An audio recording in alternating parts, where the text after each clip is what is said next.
US President Donald Trump announced sweeping global tariffs on April 2nd, rattling financial markets globally. The White House said this move was aimed at protecting American industries while driving economic growth, but the aviation sector is already feeling the impact. Following the announcement, airline shares dropped in after-hours trading, wiping out any previous gains. US carriers were hit hardest, with stock declines of up to 3.6%. A downward trend continued within global share markets until the president introduced a 90-day pause on tariffs, excluding China, which now faces a levy of up to 145% on imported goods.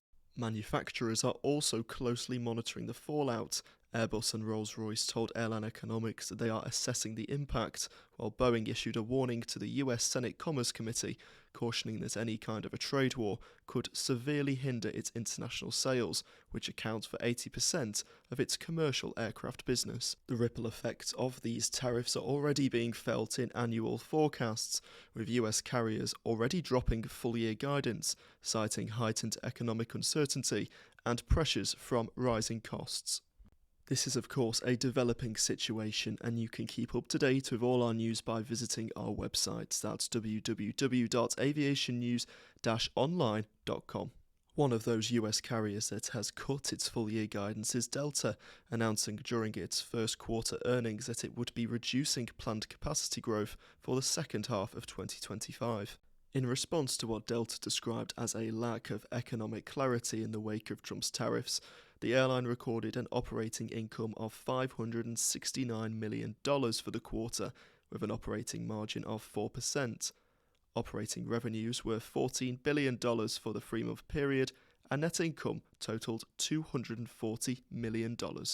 When looking at capacity for the year, Delta's CEO Ed Bastian stated that schedule trimming is already underway, especially in the back half of the year's third quarter, as the airline battles with softening demand on domestic and regional routes. When discussing new aircraft additions, Bastian told analysts that on tariffs affecting aircraft deliveries, Delta is actively engaging with Airbus to avoid absorbing additional costs. The airline is on track to receive the delivery of around 10 aircraft during the remainder of the year, as Delta balances these deliveries with around 30 aircraft retirements. In addition to Delta, Frontier Airlines also cut its full-year guidance, noting that demand dropped during March, forcing the airline to offer discounts and promotions to fill seats. Looking ahead to the year's second quarter, Frontier said that capacity would be down low single digits compared to the same period of the year prior, cutting its capacity on what it described as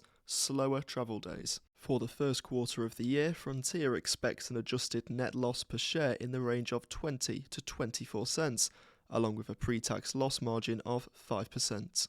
Boeing was the first manufacturer to announce its first quarter operational results, with the company delivering 130 jets during the period, including 104 737 MAX aircraft. When compared to the first 3-month period of 2024, deliveries were up 56%.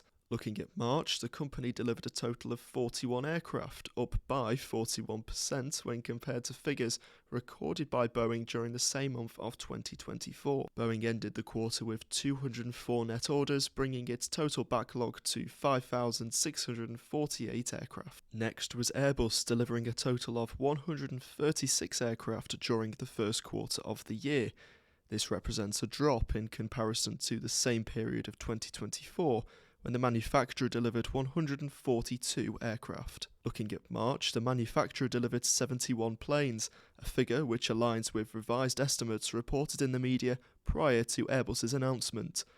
Airbus received 204 net orders during March. Within these 204 net orders, 82 of these aircraft were purchased by undisclosed customers. The first undisclosed customer reached an agreement with Airbus on March 6th to purchase 13 A320neos and 17 A321neos. The same customer also made an order for 12 A350s. In addition, a second customer placed an order on March 10th for 40 A321neos. For more videos like this, hit the subscribe button on our YouTube channel, and to keep up to date with all our news and events, head over to the Airline Economics website. That's www.aviationnews-online.com.